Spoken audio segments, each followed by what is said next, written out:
tere! Mulle on antud nimeks Leanne ja tulen täna nähtavale, et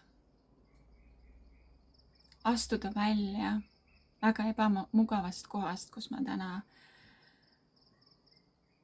paiknen, toimetan, tegutsen, eksisteerin. Ja et seda võikski võib-olla nimetada selliseks seisundiks, kus ma lihtsalt eksisteerin.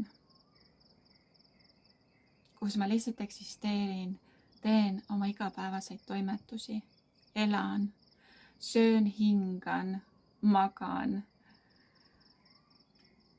Teen asju, mis on minu kohustused.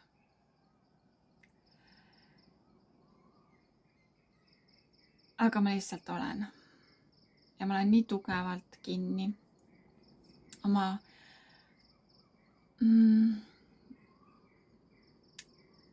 sellistes energiates, mis takistavad mul nautida elulisust, rõõmu, jõudu, energiat ja olla mina ise. Täielikult mina ise, see, kes ma olen. Olla täiesti julge selles, kes ma olen. Ja tegelikult ma olen juba aastaid, pikki aastaid selles kehastuses kuulnud neid justkui minust väljapool tulevaid hääli, kes nõuavad ja toovad väga tugeva kohustuse energiana nähtavale minu missiooni olla jagatav oma kogemustes. Ja nad annavad mulle väga palju erinevaid võimalusi kõrgete sageduste, armastuse, valguse, imeliste, inspireerivate, spirituaalsete teadmiste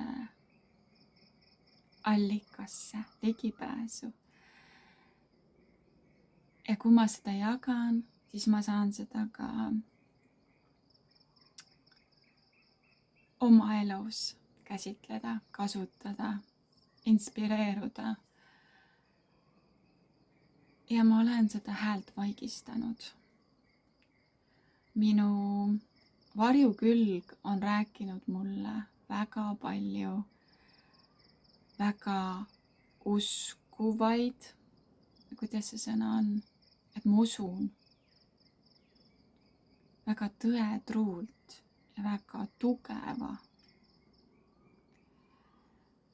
signaaliga, et ma ei ole valmis, et mul on vaja veel uurida, mul on vaja veel õppida, areneda, vabaneda traumadest, oma uskumusi muuta, oma harjumusi, mustreid.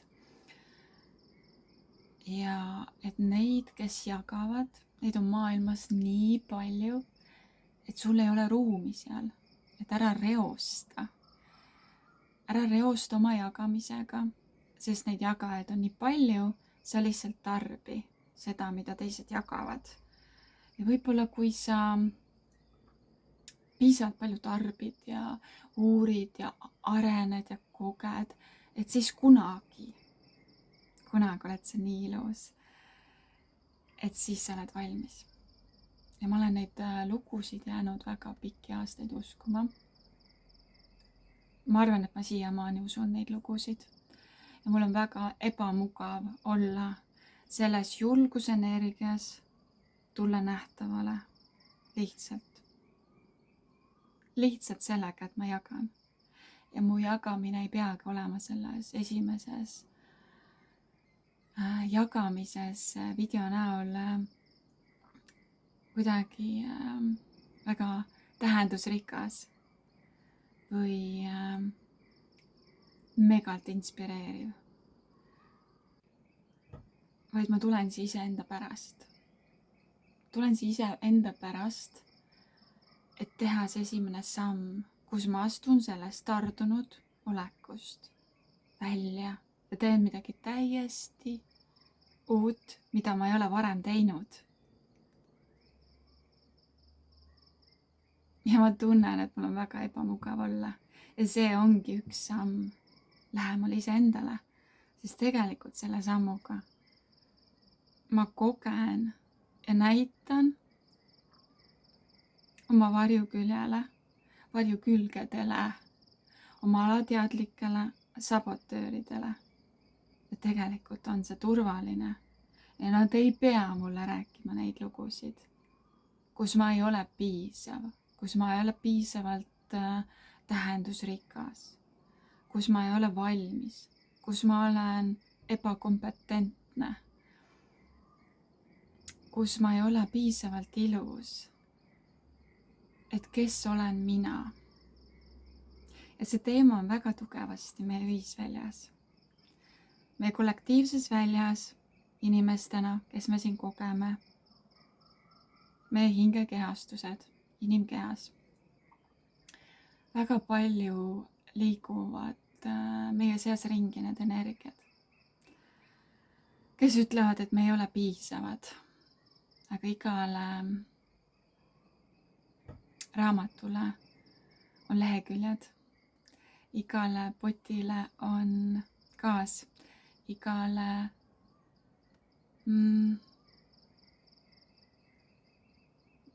lapsele on ema, igale lapsele on isa eostamise hetkeks.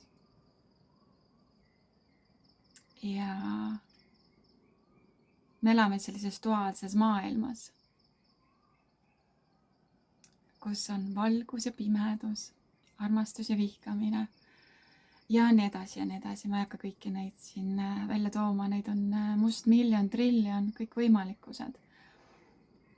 Aga mis ma sellega nagu öelda tahan, on see, et iga jagamine, mida keegi kusagil teeb, võib puuduta kedagi täiesti.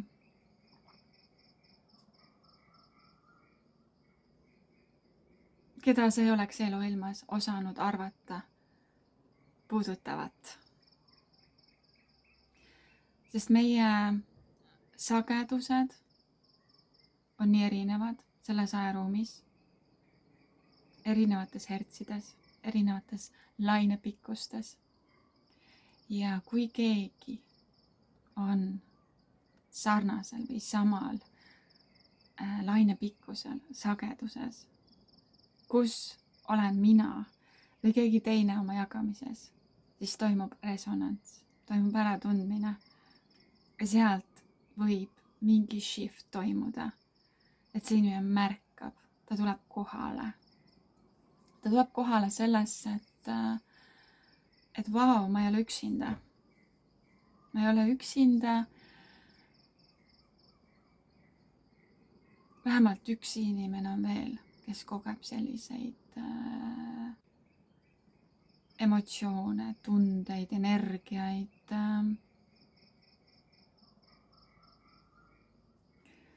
Ja mida ma siis kogenud olen, ongi see, et ma pidevalt lükkan asju edasi. Jah, homme juhtub see. Homme ma hakkan pihta. Uuest kuust ma hakkan pihta. Uuest nädalast ma hakkan sellega tegelema. Okei, ma teen selle reedel siis, kui ma saan olla täiesti üksinda.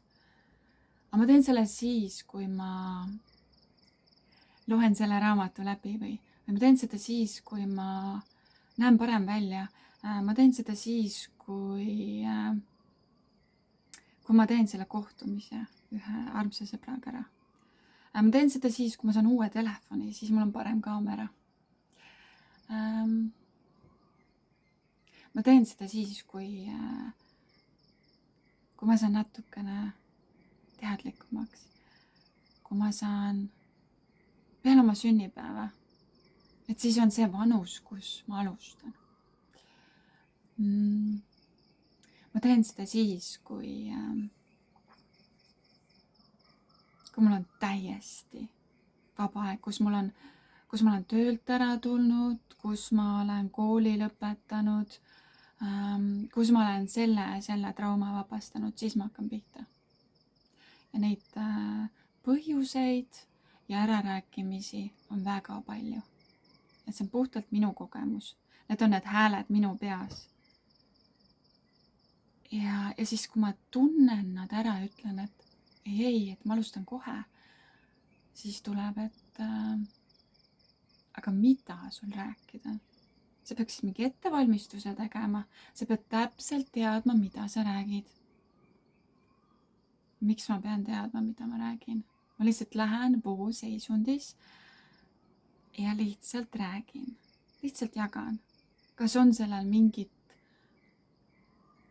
suurt vajadust, sest ma teen seda enne kõik iseendale, ma räägingi iseendaga, siis miks ma pean ette valmistama? Ja siis tuleb järgmine häälek, et aga human designi järgi, inimdisaini järgi on sul hääl avatud. Su kõri on avatud, sul ei tule tühjusest, valgelt lehelt mitte midagi. Keegi peab sinult küsima. Nii et mine kellegi podcasti, kellegiga koos ja tema küsib ja siis sa saad vastata. Et tuleme siis nii poolel teel vastu, et siis sa oled valmis. Siis sa võid minna. Okei, ja see on ka mind ära rääkinud. See on ka mind ära rääkinud päris tugevasti. Sest ma väga tugevasti kogen, et see, mis on tegelikult kellegi kanalist kirja pandud minu sünnihetkel tulenevate energiate kohta, kui ma sündisin. Ja kui ma loen inimdisaini varjukülgi, siis seal ongi välja toodud kõik need põhjendused ja põhjused ja sabotöörid, mis ma siia loetlesin.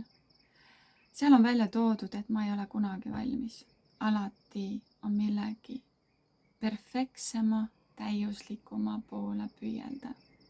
Siis ma püüan häkkida, et mis oli see lapsepõlves, mis mind on selliselt traumatiseerinud, et ma pean olema alati täiesti valmis, täiesti täiuslik, kus ei ole võimalik midagi enam lihvida. Ja mul ei tule nagu. Sest mul ei ole selline peremudel olnud, ma ei tule sellisest perest, kus ma pidin tooma koju 5. Mul oli väga huvitav ja värviline tunnistus. Seal olid 2, 3, 4, 5, väga tubli, eeskujulik, rahuldav ja nii edasi. Väga värviküllane, kõikvõimalikes variatsioonides. Küll ma võisin mingi klass olla reaalainetes ja humanitaarainetes kehvem ja vastupidi. Et mis asi see siis on nagu? Et kuskilt miski on ikkagi jäänud, tulnud nii tugevasti minusse ja võib-olla see ongi puhtalt see tähtede seis, mis sel hetkel aktiveerus, kui mina ilmavalgust nägin. Ja siis ma vaatasin, et ma olen sündinud 1 öö enne täiskuud. See võib tulla ka sealt puhtalt tähtede horoskoobist. See võib olla midagi, mida ma praegu ei näe. Aga mul jäi nii vähe puudu, et olla täiuslik, et olla täiesti täiskuu. Ja mul jäi nii vähe puudu. Ja seal võib neid aspekte olla väga palju. Ja kuidas siis tulla sealt välja, sellest tardunud olekust, sellest tohutult suurest laikuskusest, mida ma olen siis ka maha müünud, et kuna ma olen justkui sellises horoskoopilises energias, kus mul ei olegi meeletult energiat, kus need, kes tegutsevad, nemad las tegutsevad. Mina võingi lihtsalt olla, piisabki lihtsalt minu olemisest. Ja las ma jagan oma väikestes siseringides, kus ma teen tööd oma lähedastega. Muudan nende elusid inspireerin neid, panen neid mõtlema, toon neid kohale. Et see ongi minu töö oma väikses siseringis, kus on turvaline, sest ma saan olla ringis, kus on inimesed, keda ma tean, keda ma tunnen, kellega ma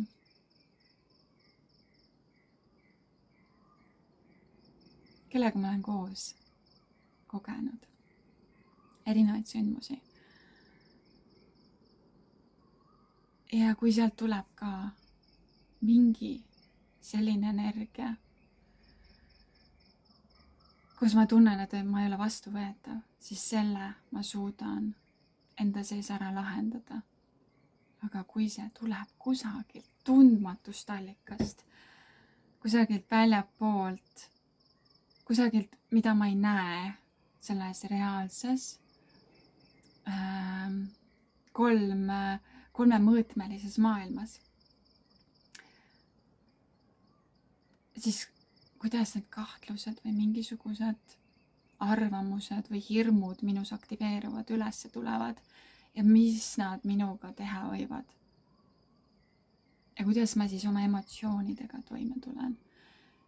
Ja kuidas ma säilitan usu iseendasse. Et ei, ma olen peidus.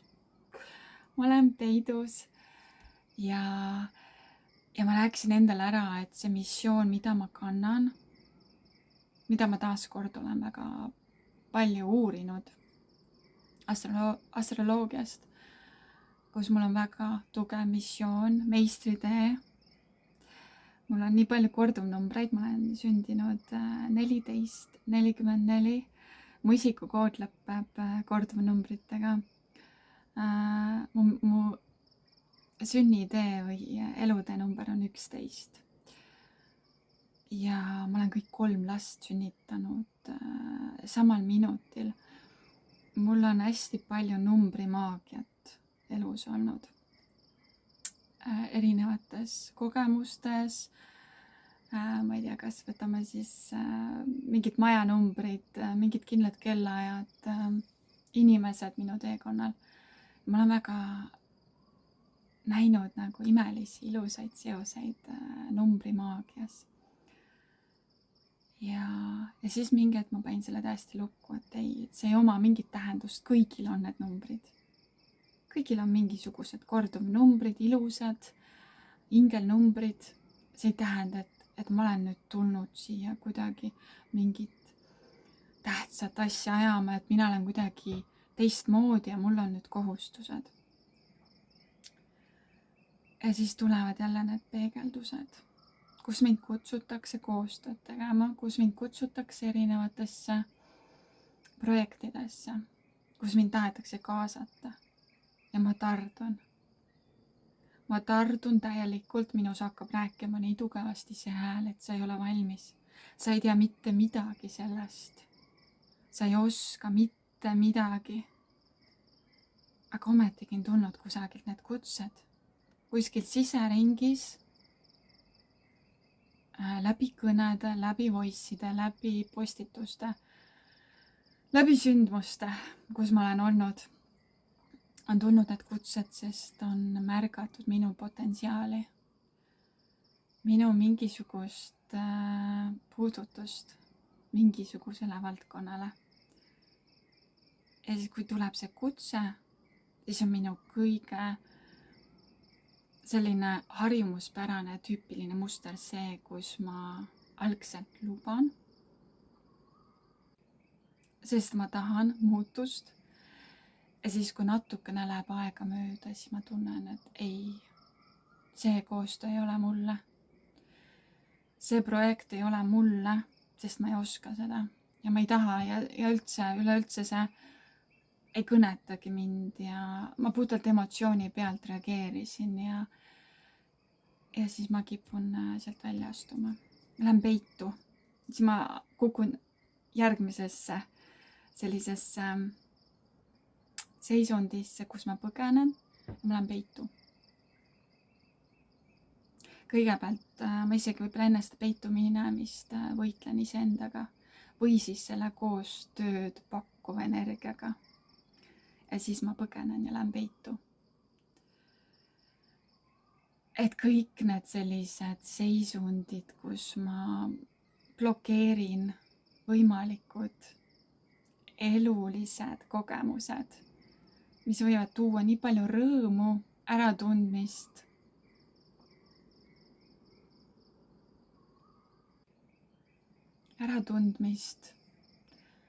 ja võib-olla ka mingisuguseid positiivseid muutusi nii minu kui ka teiste ellu, keda see puudutab.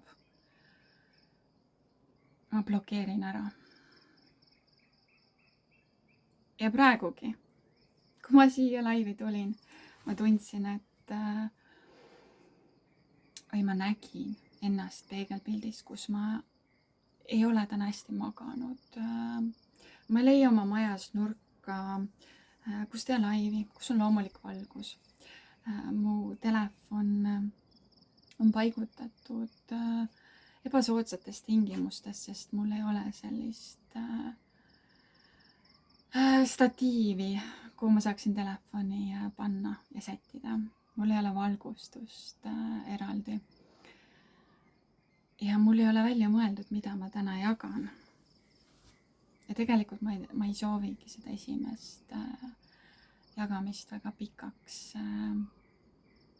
tuua. Aga ma usun sellesse.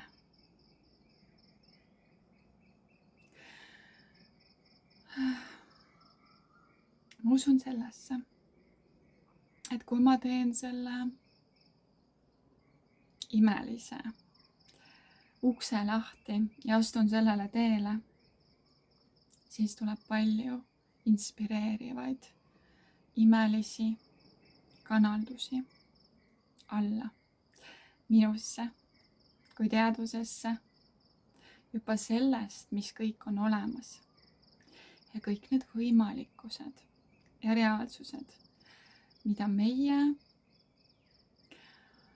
oma inimeseks olemise kogemustega ei näe. Me oleme täiesti ära peitnud. Ja need ligipääsud nendele kroonikatele, nendele allikatele, mis toovad meid erinevaid kogemusi siin planeedil Maa, selles reaalsuses, praeguses hetkes, tänases hetkes, valgusesse, armastusse, rõõmu, ilusse, sest me kõik oleme valgusolendid. Me kõik oleme siin põhjusega ja me saame üksteisest nii palju inspiratsiooni ammutada. Me oleme armastuse olendid. Universaalsed, universumi valgusallikad. Ja see on midagi, mida ma tahan jagada selles kanalis. Armastusega universumist.